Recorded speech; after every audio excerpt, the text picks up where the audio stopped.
Assalamualaikum warahmatullahi wabarakatuh. Bismillahirrahmanirrahim.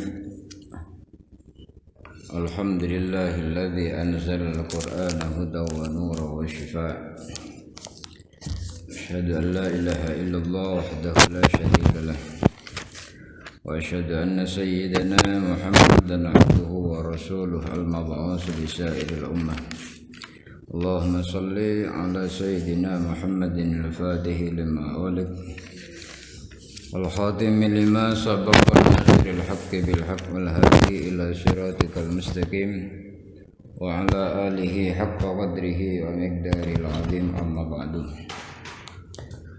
Hadratul muhtaramin, para alim, para ulama, para asatid, ma'asyirul umara, ma'asyirul kurama wal aizza, pengurus Masjid Agung yang kami hormati dan kami ta'zimi, jamaah muslimin muslimat rahimakumullah. Alhamdulillah, pagi hari ini kita bermuwajah kembali setelah sekian lama kita libur. Mudah-mudahan Allah Subhanahu wa taala segera mengangkat semua bala, musibah, penyakit dari negeri kita. Kita semua, keluarga kita diberi kesehatan zahiran wa batinan, nikmat zahiran wa batinan, rizki zahiran wa batinan, ma'assalamah fid dini wad dunya wal akhirah. Al-Fatihah.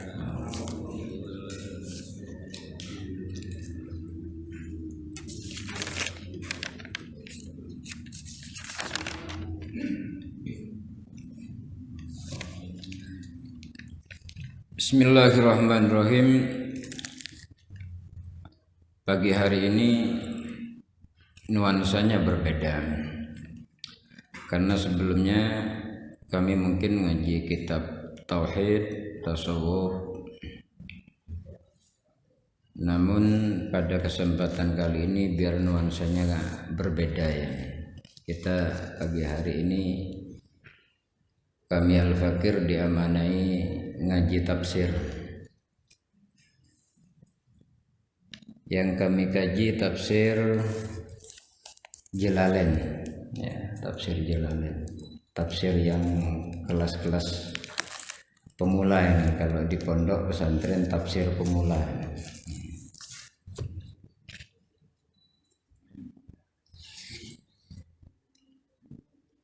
Sebelum kita mengkaji tafsir, perlu kita ketahui bahwasanya tafsir itu yang paling menjadi acuan di dunia Islam ada 4. Yang pertama adalah tafsir yang terkenal dengan istilah nama Tafsir At-Tabari, 12 jilid. Tafsir At-Tabari ini ditulis oleh ulama besar yang hidup pada abad ketiga Hijriah, yaitu termasuk muridnya tabi'in. Beliau seorang ulama ahli tafsir yang lahir pada tahun 224 kurang lebih begitu. Beliau bernama lengkap Al-Imam Muhammad bin Jarir At-Tabari. Itu awal tafsir yang menjadi acuan di dalam dunia tafsir. Ada perbedaan para ulama tafsir di dalam menafsiri Al-Quran. Setiap ulama tafsir mempunyai ciri khas tersendiri. Ada yang dalam istilah tafsir bin naqli atau birru'yah. Kemudian di dalam tafsir At-Tabari ini khasnya, Imam At-Tabari ini khasnya menafsirkan Al-Quran dengan memakai rujukan kalam-kalam dari para sahabat, asar. Kalau dawuhnya Nabi itu namanya hadis, dawuhnya sahabat itu namanya asar, dawuhnya ulama itu namanya fatwa. Nah, Imam At-Tabari di dalam menafsiri Al-Quran itu memakai metode kalam-kalamnya para sahabat dan juga para ulama salaf yang sahih, lengkap dengan isnadnya. Itu ciri khasnya tafsir At-Tabari. Jumlah tafsirnya 12 jilid, dikarang pada abad ketiga Hijriah. Kemudian yang kedua, rujukan ulama-ulama tafsir adalah tafsir Al-Qurtubi. Tafsir Al-Qurtubi ini dikarang atau ditulis yaitu pada abad ke-7 Hijriah. Jadi 300 tahun setelah tafsir At-Tabari. Beliau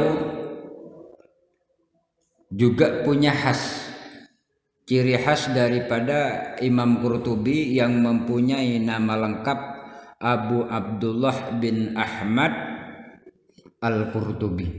Beliau lahir pada tahun abad ke-5 Hijriah. Pada tahun abad ke-5 Hijriah. Tidak ada ulama yang menjelaskan secara signifikan tahun lahirnya, cuma pada tahun 571 atau 671 itu wafatnya. Beliau mempunyai ciri khas menafsiri Al-Quran, yaitu dengan membuang kisah-kisah yang terjadi di dalam Al-Quran, riwayat-riwayat, cerita-cerita, kemudian diganti dengan hukum dengan memakai istimbat dan juga dalil-dalil. Serta di dalam tafsirnya juga menjelaskan nasah dan mansuh, yaitu hadis-hadis atau Al-Quran yang telah dinasah, telah dihapus pemakaiannya, maka itu dijelaskan oleh Imam Al-Qurtubi. Kemudian yang ketiga, tafsir yang ketiga yang menjadi rujukan daripada ulama Islam dunia, yaitu Ibnu Katsir. Tafsir Ibnu Katsir itu ditulis pada abad ke-8, karena beliau wafat pada tahun 774. Khas daripada Ibnu Katsir ini yaitu menafsiri ayat dengan ayat yang lain yang berkaitan, kemudian menafsiri ayat dengan hadis, menafsiri ayat dengan asar, yaitu kalam-kalamnya sahabat. Nah, beliau ini merupakan ulama hadis yang juga terkenal dan merupakan salah satu daripada ulama hadis yang menjadi banyak rujukan di dalam dunia pesantren yang 4 ini. Kemudian yang terakhir yaitu tafsir Jalalain yang akan kita kaji pagi hari ini. Tafsir Jalalain ini dikarang oleh 2 orang ulama besar. Yang pertama yaitu Syekh Jalaluddin Al-Mahalli. Beliau lahir pada tahun 600, kurang lebih 600 berapa? Abad ke-600-an, abad ke-6 apa ke-7 Hijriah. Tepatnya pada tahun 864, sekitar tahun itu. Jadi setelah Ibnu Katsir. Kalau Ibnu Katsir pada abad ke-8, kalau Syekh Jalaluddin Al-Mahalli itu pada abad ke-9, karena lahirnya tahun 841. Nah, Syekh Jalaluddin Al-Mahalli menulis tafsir mulai dari surat Al-Baqarah sampai surat Al-Isra. Kemudian setelah itu wafat. Kemudian diteruskan oleh muridnya, namanya Syekh Jalaluddin As-Suyuti, sama-sama Jalal. Yang pertama Syekh Jalaluddin Al-Mahalli nulis tafsir ini mulai surat Al-Baqarah sampai Al-Isra, Kemudian yang kedua yaitu Syekh Jalaluddin As-Suyuti, muridnya beliau. Nulis surat Al-Kahfi, ayat Al-Kahfi, surat Al-Kahfi sampai An-Nas, Al-Fatihah, Al-Kahfi, An-Nas. Nah, anehnya yang luar biasa pada Syekh Jalaluddin Abdurrahman As-Suyuti ini, ulama besar yang hidup pada abad ke-9 Hijriah. Beliau karya tulisnya tidak kurang dari 500 kitab. Ulama besar, termasuk kitab Al-Itqan fi Ulumil Quran adalah karyanya Syekh Jalaluddin Abdurrahman As-Suyuti yang menjadi acuan dan kitab terpercaya di dalam ilmu Quran, yaitu Al-Itqan 4 jilid.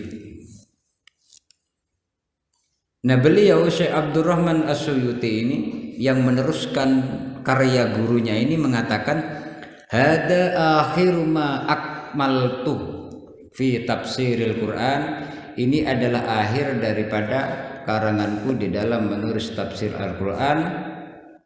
Kemudian beliau mengatakan, allaftuhu fi muddatin qadrami adil kalim, dari surat Al-Kahfi sampai An-Nas dan juga surat Al-Fatihah beliau tulis di dalam masa, bahasa beliau pakai bahasa isyarah. Allaftuhu fi muddatin qadru mi'adil kalim, aku tulis tafsir ini qadru mi'adil kalim, kurang lebih seperti masanya perjanjiannya Nabi Musa, ya.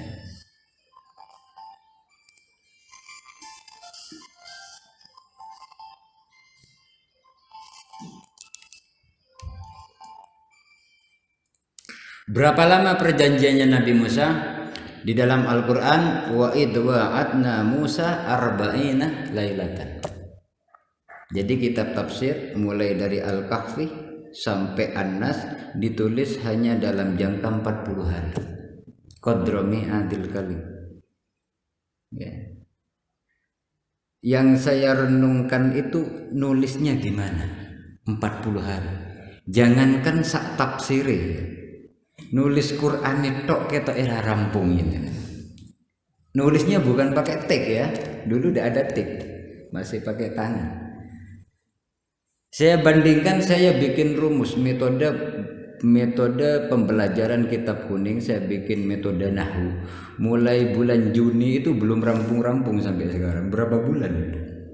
Ini cuma dilakukan hanya 40 hari dan umur beliau saat itu 22 tahun kurang sudah menulis tafsir. Itulah kehebatan orang-orang dulu. Makanya pengarang kitab ini juga pengarang kitab Al-Itqan fi Ulumil Quran, yang nulis kitab ini, tafsir Jalalain ini, beliau hanya menulis dalam jangka 40 hari dan umur beliau 22 tahun. 8 tahun beliau hafal Quran. Oleh karenanya, agar kita mengetahui biografi daripada penulisnya dan kita tidak meragukan keilmuannya, dan mereka para ulama sezamannya sama-sama mengatakan bahwasanya Syekh Jalaluddin Abdurrahman As-Suyuti ini sudah masuk dalam kategori mujtahid mutlak, tetapi beliau tidak berfatwa, masih tetap mengikuti madhab Syafi'i walaupun beliau hakikatnya sudah mujtahid mutlak. Bismillahirrahmanirrahim. Suratul Baqarah madaniyatun kang bangsa Madinah. Mi'atani iku 200 wa sittun lan 6 aw sab'un utawa 7 wa samanuna lan 80 apane ayatan ayat. Surat Al-Baqarah ini adalah diturunkan di Madinah. Ada surat Makkiyah, ada surat Madaniyah. Surat Makkiyah adalah surat yang diturunkan semasa Rasulullah belum hijrah ke Madinah, artinya masih di Mekah. Sementara surat Al-Baqarah ini Allah turunkan ke Rasulullah di saat Rasulullah sudah hijrah ke Madinah, maka dinamakan Madaniyah, surat kang bangsa Madinah. mi'atani wa sittun aw sab'un wa samanuna. Al-Baqarah ini terdapat 286 atau 87 ayat. Bismillahirrahmanirrahim. Bismillahi kalawan nyebut asmani Allah. Ar-Rahmani kang welas asih ing dalam dunya lan akhirat. Ar-Rahim itu kang welas asih ing dalam akhirat belaka. Dengan menyebut nama Allah Ar-Rahman yang maha pengasih ing dalam dunya lan akhirat. Ar-Rahman kang welas asih ing wong muslim lan wong kafir. Ar-Rahman kang welas asih ing wong mukmin lan wong munafik. Ar-Rahman kang welas asih ing wong kang ahli maksiat lan wong kang ahli taat. Ar-Rahim kang welas asih ing wong mukmin tok. Jadi ada perbedaannya. Sifatnya Allah itu beda dengan sifatnya manusia. Jadi Allah mempunyai rahmah khusus kepada orang mukmin yang tidak dimiliki oleh orang-orang di luar orang mukmin. Allah punya nikmat khusus di akhirat yang tidak dimiliki oleh orang-orang yang mempunyai kenikmatan di dunia ini. Kita bisa bayangkan Allah mempunyai 100 nikmat, ya, 100 nikmat yang Allah kasih di dunia ini hanya satu dikeroyok, ya, satu dikeroyok, yang 99 nanti di surga. Kebayang ndak nikmat satu di dunia nikmatnya kayak ini, ya, nikmatnya sudah luar biasa, ya. Kalau kita mendapat kesenangan koyok-koyok wis lupa daratan, padahal satu nikmat dikeroyok, satu rahmat dikeroyok. Sementara besok di surga 99 rahmat dibrukke nang awak dhewe. Senenge kaya apa? Makanya para aulia sholihin memilih kehidupan akhirat karena sadar, ya, kesenangannya luar biasa. Memang ngaji tafsir itu gini, ya, ngaji tafsir itu tidak bisa banyak, ya, karena ditafsirin, ya, ditafsirin. Ar-Rahman, kenapa ada sifat Ar-Rahman, kenapa ada sifat Ar-Rahim? Kita bisa bertahan sampai saat ini karena kita bersyukur Allah itu punya sifat Rahman. Kok andaikan Allah punya sifat Rahim tok, awak dewi mungkin ratakan saiki, ya. Kenapa? Karena sing dikei rahmat mung wong taat tok. Lah awak dewi masuk taat por. Sing dikei rahmat wong takwa tok. Lah awak dhewe masuk takwa apa ora? Sing dikek rahmat ki wong mukmin tok, awak dhewe masuk muslim tok apa tekan mukmin? Karena orang muslim belum tentu mukmin. Orang mukmin belum tentu takwa. Kategorinya beda-beda. Nah, kalau Ar-Rahim tok sifatnya Allah, bahaya. Sing ahli maksiat ra iso mangan. Ya, masalahnya dikek apa karo Gusti Allah. Karena Allah bersifat Ar-Rahman, maka orang-orang yang ahli maksiat, orang-orang yang tidak menyembah Allah tetap dikei nikmat karo Gusti. Kenapa? Allah bersifat Rahman. Kok andaikan sifatnya Allah Rahim tok? Naudzubillah, ya. Sekali maksiat wis retuk pangan 40 dino. Kelengeran. Nah, itulah rasa syukur kita. Allah bersifat Ar-Rahman, ora pilih kasih dalam soal rizki. Bahkan rizki ni wong sing ra nyembah Gusti Allah luwe oke, ya. Ya. Rizki ini sing ra nyembah Gusti Allah luwe oke, tapi sifatnya materi, ya, sifatnya materi. Itulah bismillah. Makanya Sayyidina Ali, beliau pernah berkata, kok andaikan aku mau menafsiri bismillah, tafsirnya bismillah ini di bawah unta 3 itu tidak bakal kuat. Tafsirnya bismillah tok, belum Fatihah. Saking luasnya ilmunya Allah. Saking luasnya ilmunya Allah. Kenapa sampai segitu? Karena Al-Quran itu semuanya itu terketuk, jantungnya ada, kalbunya ada di Yasin, jantungnya ada pada ayat kursi, kemudian ada pada bismillah, bismillah ada pada Ba-nya lafaz bismillah itulah yang menjadikan dunia dan isinya. Kenapa demikian? Karena dalam konteksnya bi kana bi yakunu. Bi dengan aku ada semua. Bi dengan sebab aku bakal ada semua. Makanya tatkala Allah menghendaki sesuatu, idza arada syai'an ayyakula lahu kun fayakun. Bi dengan sebab aku karena wujud dunia. Wa bi dengan sebab aku bakal wujud akhirat. Makanya dikatakan Al-Qur'an terkumpul dalam ba-nya lafaz bismillah. Bismillahirrahmanirrahim. Alif lam mim utawi lafaz alif lam mim iku Allahu utawi Allah iku a'lamu luweh ngerti. Sebenarnya di dalam ulama, penafsiran ulama, lafaz a'lam itu tidak boleh dikasih tafsiran a'lamu luweh ngerti walaupun sifatnya tafdil. Jadi cara mengartikan wallahu a'lam utawi Allah iku a'lamu dat kang alim. Kau andaikan dikait dat kang luweh alim berarti ada dat yang alim selain Allah. Padahal tidak ada. Semuanya ilmunya Allah. Allahu tawi Allah iku a'lamu dat kang ngawerwi bi muradihi kelawan perkara kang den karepaken Allah ing dalam lafaz alif lam mim. Jadi lafaz alif lam mim Yasin, Toha, Nun, Kaf, Ha, Ya, Ain, Sad tidak ada yang tahu selain Allah maksudnya. Makanya di dalam semua tafsir pasti tatkala menafsiri alif lam mim atau Kaf, Ha, Ya, Ain, Sad tafsirannya wallahu a'lamu bimuradi. Artinya apa?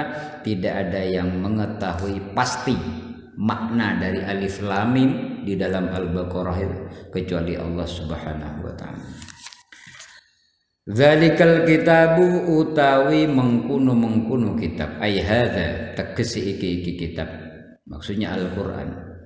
Rupani allazi kitab yaqra'uhu kang macahu ing allazi sapa Muhammadun Nabi Muhammad.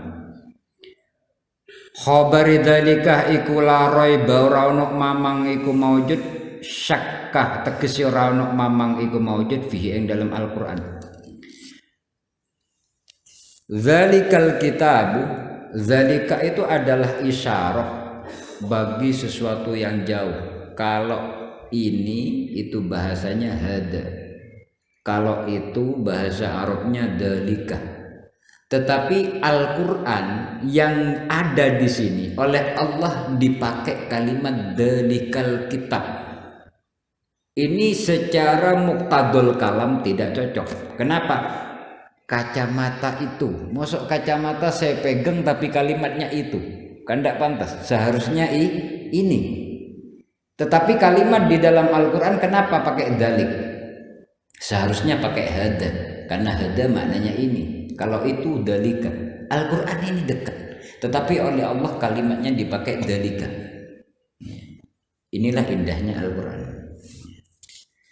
Apa tujuannya di situ? Dikatakan bahwasanya ayhada tafsiran dalika tegesi iki kitab yaitu Al-Qur'an la raiba fihi tidak ada keraguan di dalamnya. Sementara wal isyaratu bihi lit ta'zim. Kenapa pakai zalika tidak pakai hada? Maka itu isyarahnya lit ta'zim karena untuk mengagungkan Al-Qur'an. Ibaratnya begini. Jenengan kalau ngendikan kepada orang yang lebih sepuh atau orang yang dimuliakan seperti guru atau seorang alim atau seorang kiai, umpama pakai bahasa Arab, pakai kalimat antah, itu tidak pantas. Antah kamu ya, benar tapi tidak sopan. Seharusnya pakai antum. Jadi kalimatnya jamak. Dalam rangka apa? Memuliakan ya. Makanya sigot assalamualaikum itu dicetak seperti itu karena lita'dim. Walaupun satu orang seharusnya assalamualaika ya, tetapi tidak, tetap assalamualaikum. Dua orang seharusnya assalamualaikuma, tetapi tidak, tetap assalamualaikum. Itu dalam rangka lita'zim. mengagungkan orang yang kita salami. Demikian juga tatkala kita ngomong kepada orang tua pakai kalimat jamak antum, engkau atau kamu, tapi tidak pakai anta, tidak pakai mufrad, makna satu ndak. Tujuannya apa? Litta'zim, karena untuk mengagungkan ya. Sama Allah Subhanahu wa taala memakai kalimat dalikal kitab yang seharusnya hadal kitab. Makanya di dalam tafsirnya ai hadal kitab adalah menunjukkan ketakziman Allah kepada Al-Qur'an, dan ini tarbiyah bahwasanya makhluknya juga harus mengagungkan Al-Qur'an karena ini kalamullah. Itu tarbiyah. Begitulah makna yang tersirat di dalam Al-Qur'an. La raiba fihi ay syakkah, tidak ada keraguan di dalamnya. Keraguan apa yang dimaksud? Keraguan bahwasanya Al-Qur'an memang kalamullah.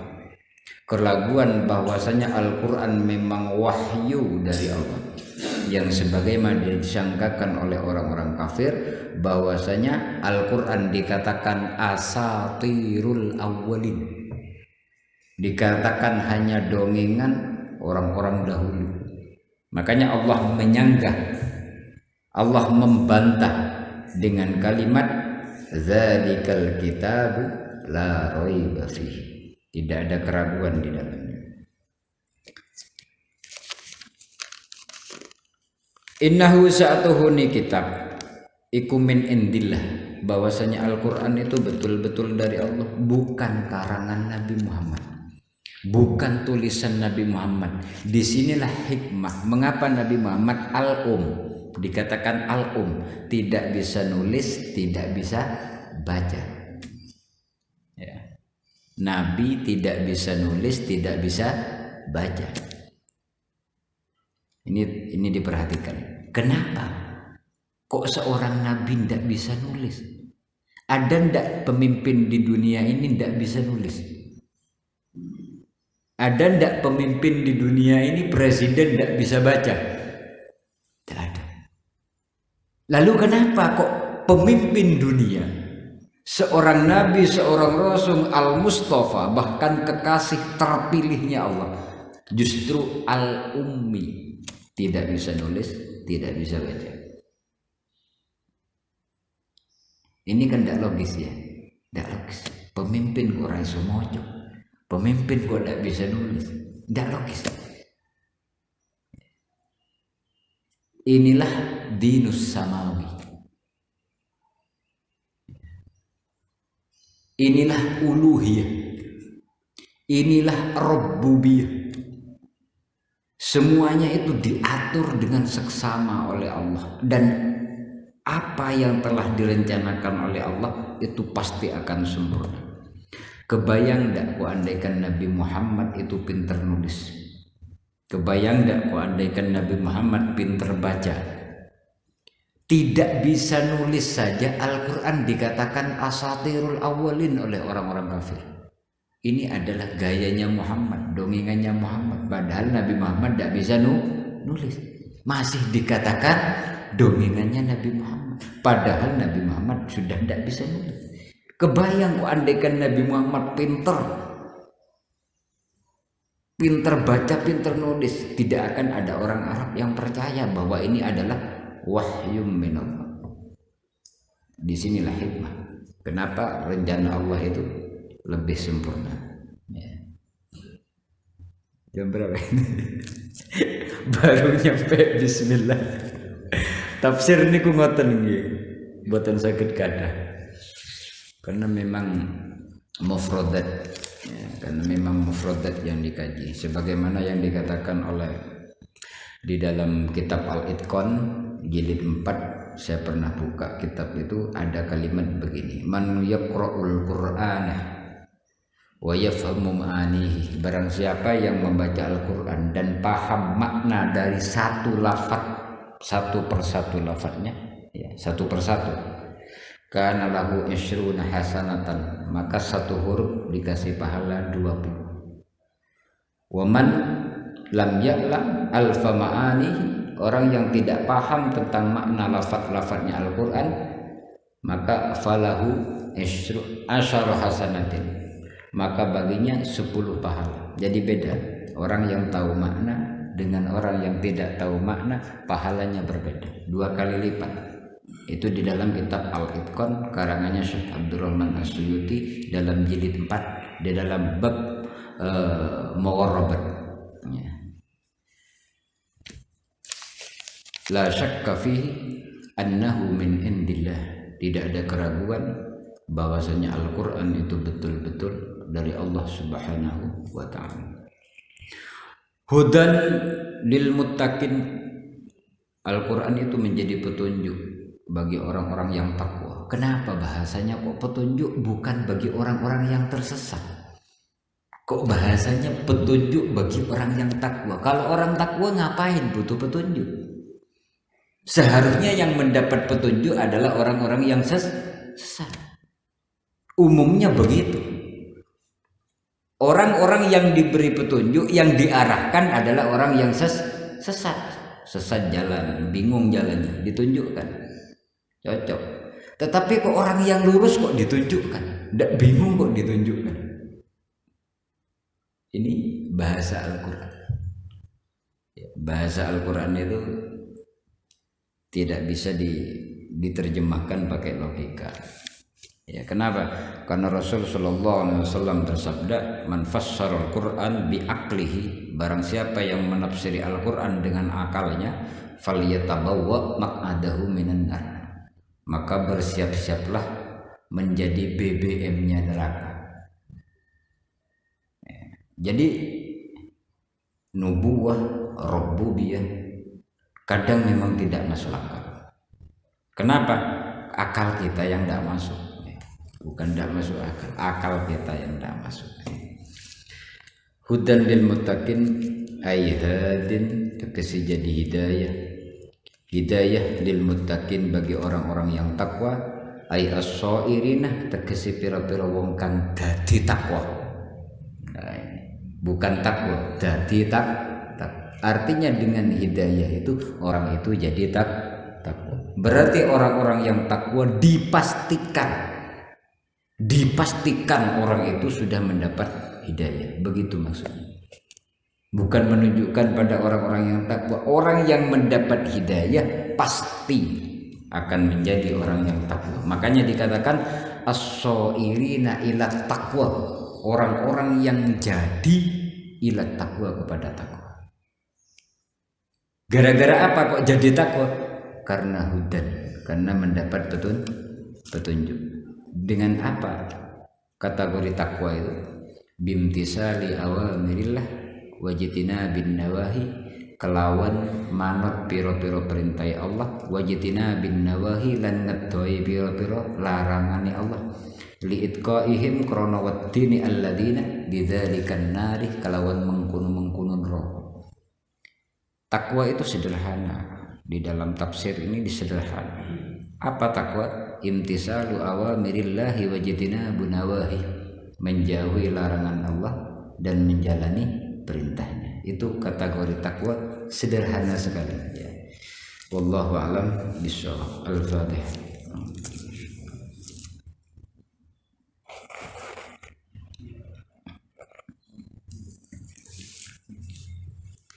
Walafu minkum. Assalamualaikum warahmatullahi wabarakatuh.